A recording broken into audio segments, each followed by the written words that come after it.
You know, as you get older, you have this dream that you can help pass on knowledge to people who are younger, to reveal the cards early so that they make better choices.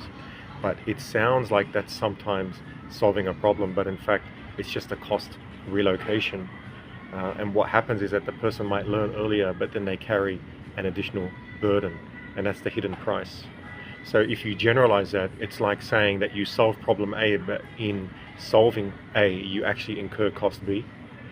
And in the case of some people who are younger who decide to take on the advice, it can come with emotional burden, loss of innocence, increased responsibility, isolation, expectation inflation, identity shift, permanent awareness, the losing of friends around you who no longer understand you.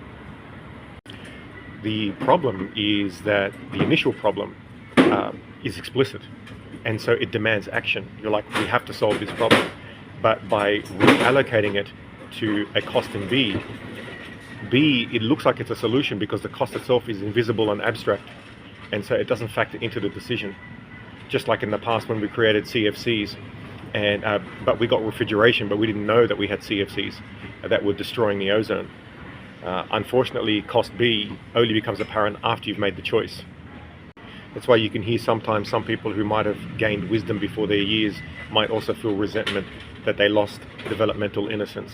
Ignorance is bliss, as they say, or seeing things differently, becoming responsible too early. So the gift of early awareness actually becomes a heavier cognitive load.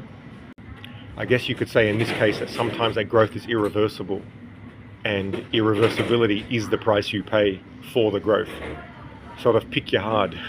Which door will give you the least pain? Awareness is actually metabolically expensive. This is true. Gaining intellectual advancement, philosophical clarity, family system insight, social strategy, trauma processing, and every solved illusion creates a new burden. This is so true. So as we say, ignorance is bliss, but awareness can feel heavy. But at the same time, awareness can prevent larger disasters later. But how do we know that? Unless we pay the price of becoming aware in the first place. So the question is, which burden do I choose to carry? And I think that's sort of life, isn't it? I think the takeaway is that there is no zero cost option. There is visible pain now, invisible cost later. You're choosing between two different forms of suffering. I guess sometimes it doesn't have to be binary. Maybe not necessarily solving problems immediately, and if possible, to be grateful for what one has, which can eliminate the problem of feeling you need to get something that you don't have.